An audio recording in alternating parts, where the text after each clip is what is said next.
विश्व में क्षेत्रफल एवं जनसंख्या दोनों ही दृष्टिकोण से दूसरा सबसे बड़ा महाद्वीप अफ्रीका। पृथ्वी के संपूर्ण स्थल क्षेत्र का लगभग 20.4% अफ्रीका में है। इसके उत्तर में ये भूमध्य सागर, पश्चिम में अटलांटिक महासागर और पूर्व में हिंद महासागर स्थित है। इसे अंध महाद्वीप के नाम से भी जाना जाता है क्योंकि 20वीं शताब्दी तक अफ्रीका के आंतरिक देशों के बारे में पर्याप्त जानकारी उपलब्ध नहीं थी। एकमात्र ऐसा महाद्वीप जिसकी उपस्थिति चारों गोलार्धों में, उत्तरी, दक्षिणी, पूर्वी और पश्चिमी चारों गोलार्धों में है।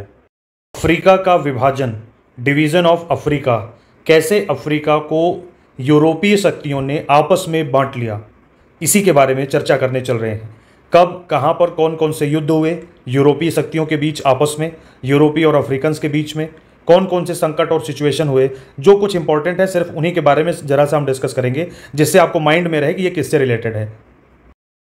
भूमध्य सागर के दक्षिण में स्थित अफ्रीका महाद्वीप को अंध महाद्वीप के नाम से भी जाना जाता है। इसके निवासी काले रंग के रूसी लोग थे। काले रंग के रूसी लोगों को आप नीग्रो भी कहते हैं। और यह अफ्रीका महाद्वीप जंगलों एवं पहाड़ों से घिरा हुआ था।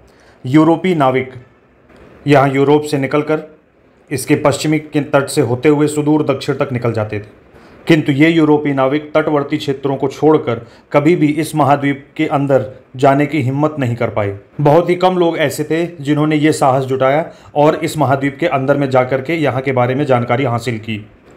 ये यूरोपीय नाविक इसके पश्चिमी तटों से होते हुए जाते थे, यहाँ पर रुकते हुए गुजरते थे। इसी वजह से इनके तटों का नाम आइवरी कोस्ट, गोल्ड कोस्ट, ये सब रख दिया गया। इन्हीं तटवर्ती क्षेत्रों से हजारों की संख्या में अफ्रीकी नौजवानों, स्त्री, पुरुषों को पकड़ करके इन अमेरिकी महाद्वीपों पर ले जा करके जानवरों की तरह बेच दिया जाता था। अफ्रीका पहुंचने वाला पादरी डेविड लिविंगस्टन था, जो कि स्कॉटलैंड से था। ये वहाँ के लोगों से घुल मिल गया। उसकी खोज में पत्रकार स्टैनली गया 1817 ईस्वी में। डेविड लिविंगस्टन की खोज में एक पत्रकार स्टैनली 1817 ईस्वी में अफ्रीका पहुंचा और उसने अफ्रीका की अपार संभावनाओं को समझ लिया तथा पुनः यूरोप आकर, अफ्रीका से कहाँ, वापस यूरोप आकर ऐसे लोगों की तलाश करने लगा जो उसकी योजनाओं में रुचि लें।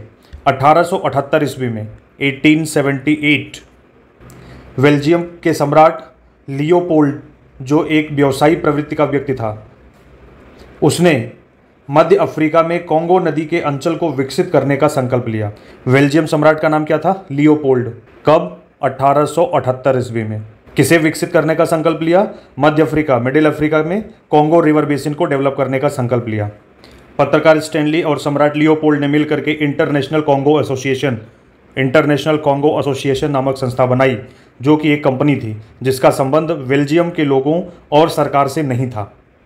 स्टैनली 1882 ईस्वी में पुनः अफ्रीका पहुंचा। कब? 1882 ईस्वी में स्टैनली, कौन, पत्रकार, पुनः अफ्रीका पहुंचा और 2 वर्षों के भीतर उसने वहाँ के जो लोकल स्थानीय सरदार थे, उन सरदारों से तरह तरह के कागजातों पर उनके स्थानीय निशानों के मुहर लगवा लिए और सरदारों ने एसोसिएशन का झंडा लगाना शुरू कर दिया। तो उस पत्रकार ने क्या काम किया? जो ये इन्होंने एसोसिएशन बनाया था, इंटरनेशनल कॉन्गो एसोसिएशन, उसके पेपर पर वहाँ के जो आदिवासी एरिया था, तो हर क्षेत्र का जो सरदार हुआ करता था, उनसे उनकी स्टैंप, उनकी मोहर, जो भी उनकी निशानी थी, उन कागजात पर लगवा लिए। एक तरीके से उनका यूनियन उसने बना लिया और उनको एक कॉमन जो फ्लैग, झंडा बनाया, वो उनको दे दिया। अब वो सभी सरदार अपने अपने कबीले पर उस यूनियन का झंडा लगाना शुरू कर दिए। अंगोला और मोजाम्बिक में पुर्तगालियों ने अपना उपनिवेश बना लिया था, जिसका समर्थन कौन करता था? इंग्लैंड। कहाँ पर? अंगोला और मोजाम्बिक, पुर्तगालियों ने अपना उपनिवेश बनाया इंग्लैंड के समर्थन से। जर्मनी का निर्माता बिस्मार्क अफ्रीका में उपनिवेश को मूर्खतापूर्ण मानता था। बिस्मार्क का कहना था कि अफ्रीका में उपनिवेश की स्थापना एक मूर्खतापूर्ण कदम है, लेकिन उसके ऊपर भी उपनिवेश उत्साही लोगों का दबाव पड़ने लगा। उसने 1885 में अफ्रीका समस्या के हल हेतु अंतर्राष्ट्रीय विचार विमर्श तथा सहमति हेतु एक सम्मेलन बर्लिन में आयोजित किया। कहाँ आयोजित किया? बर्लिन में। और इस बर्लिन सम्मेलन 1885 ईस्वी में 2 प्रमुख नीतियां निर्धारित की गईं। पहली, कॉन्गो एसोसिएशन के अधिकृत इलाकों को अंतर्राष्ट्रीय तत्वाधान में अंतर्राष्ट्रीय राज्य बनाए जाने की घोषणा की गई। दूसरा, एक अंतर्राष्ट्रीय संहिता बनाया जाए तथा इसके अनुसार ही यूरोपीय शक्तियां अफ्रीका में इलाके हासिल करें। बिस्मार्क ने जो नीतियों का निर्धारण बर्लिन सम्मेलन 1885 में किया था, उसमें से पहले के अनुसार क्या था? कि कांगो एसोसिएशन से जुड़े हुए जितने क्षेत्र हैं, मतलब वो सभी सरदार जो इसके एसोसिएशन में जुड़ गए थे, जिस जिस क्षेत्र के थे, उन सभी के इलाकों को अंतर्राष्ट्रीय तत्वावधान में अंतर्राष्ट्रीय राज्य का दर्जा दे दिया जाए। और दूसरा क्या इसने कहा कि एक अंतर्राष्ट्रीय संहिता यानी कि एक ऐसा नियम कानून बनाया जाए जिसके अनुसार ही यूरोपीय शक्तियां अफ्रीका में जाकर के अलग अलग इलाके पर अपने अपने इलाके पर कब्जा करें, आपस में लड़ाई झगड़े ना हो, जिसकी वजह से अफ्रीका में यूरोपीय लूट खसूट। अफ्रीका महाद्वीप के आंतरिक भागों के बारे में पता चलते ही, यहाँ पर उपस्थित रिसोर्सेज के बारे में पता चलते ही यूरोपीय देशों में अफ्रीका महाद्वीप के अलग अलग क्षेत्रों पर अपनी औपनिवेशिक स्थापना को लेकर के आपस में जो लड़ाइयाँ हुई, जो कब्जा करने के लेकर के आपस में जो झगड़े हुए, उसी को कहा जाता है यूरोपीय लूट खसूट। 1885 ईस्वी के बर्लिन सम्मेलन में अफ्रीका में साम्राज्यवादी प्रसार के संदर्भ में कुछ रेखाएं निर्धारित की गई थी।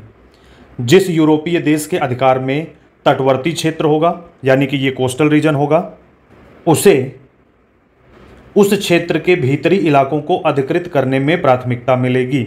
इसका कहने का मतलब कि अगर अंगोला में पुर्तगालियों का अधिकार था, पुर्तगालियों का कब्जा था, तो पुर्तगालियों को ही इसके अंदर के क्षेत्रों में इन पर अपनी कॉलोनी, अपना औपनिवेश बनाने के लिए प्राथमिकता किसको दी जाएगी? पुर्तगालियों।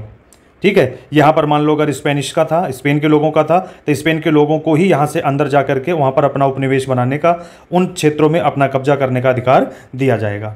अधिकृत क्षेत्र केवल कागज पर ही ना हो, नक्शे पर भी रेखाएं खींचकर प्रशासन या सैनिक नियंत्रण होना चाहिए। मात्र 15 वर्षों में सारे महाद्वीप को यूरोपीय साम्राज्यवादी राष्ट्रों ने आपस में विभाजित कर लिया। एकमात्र अपवाद इथियोपिया ये रह गया, और कुछ हद तक ये जो येलो कलर में आपको दिख रहा है ये है लाइबेरिया, कुछ हद तक लाइबेरिया रह गया। ब्रिटेन का नियंत्रण, कहाँ कहाँ पर ब्रिटेन का नियंत्रण था वो देखिए। मिस्र यानी कि इजिप्ट, सूडान, पहले ये दोनों एक हुआ करता था, नॉर्थ सूडान और साउथ सूडान, ये पूरा मिलाकर के एक था। तो इजिप्ट यानी मिस्र, सूडान, केनिया, जिम्बाब्वे, नाइजीरिया और साउथ अफ्रीका यानी कि दक्षिण अफ्रीका, इन पर कब्जा था ब्रिटेन का। फ्रांस का नियंत्रण था मोरक्को, अल्जीरिया, ट्यूनीशिया और मेडागास्कर पर। पुर्तगाल का नियंत्रण था आपका अंगोला और मोजाम्बिक पर। इटली का नियंत्रण था आपका लीबिया और इरिट्रिया पर। जर्मनी का नियंत्रण था आपका तंजानिया और नामीबिया पर। और बेल्जियम का नियंत्रण था आपका कॉन्गो पर। ये डेमोक्रेटिक रिपब्लिक ऑफ कॉन्गो जो कि जायरे है, ये नहीं, ये रहा रिपब्लिक ऑफ कॉन्गो, इस पर किसका कब्जा था? बेल्जियम का। 1935 में इथियोपिया पर कब्जा किया था किसने? इटली ने। लेकिन कब? 1935 में। प्रमुख विवाद एवं घटनाएं, शुरुआत करते हैं अडोवा युद्ध से। ये युद्ध हुआ था इथियोपिया और इटली के बीच। इटली इथियोपिया और नील नदी का जो ऊपर का हिस्सा था इसको अधिकृत करना चाहता था, किंतु 1896 ईस्वी में, कब? 1896 में अडोवा के युद्ध में इटली इथियोपिया से पराजित हो गया था। फसोदा संकट, नील नदी के तलहटी क्षेत्रों में आधिपत्य को लेकर के फ्रांस और ब्रिटेन के बीच तनाव पैदा हो गया था। फ्रांस ने संयम से काम लिया और जनरल मार्शा, क्या नाम है? जनरल मार्शा को वापस लौट जाने का आदेश दिया। तो ये था आपका क्या? फसोदा संकट। बोवर का युद्ध 1899 से 1902 ईस्वी तक। अंग्रेज डच लोगों को बोवर कहा करते थे। ब्रिटेन केप से काहिरा तक ब्रिटिश अफ्रीका के सपने को साकार करना चाहता था। डच लोग जो केप पर जाकर बस गए थे, 1815 में केप ऑफ गुड होप पर ब्रिटेन का अधिकार हो गया तो डच लोग कहीं और चले गए। कुछ समय के बाद यहाँ पर हीरे और सोने की खानें मिली। 1895 में अंग्रेजों ने डॉक्टर जेमसन के नेतृत्व में इन पर आक्रमण किया जो कि विफल रहा। बोअर लोगों को पराजित करने में अंग्रेजों को 15 साल लग गए। कितने साल? 15 ईयर्स। तो वही जो युद्ध अंग्रेजों और डचों के बीच में हुआ था उसी को आप किसके नाम से जानते हो? बोअर युद्ध के नाम से। जो बोअर युद्ध प्रथम, द्वितीय, तृतीय इसके नाम से।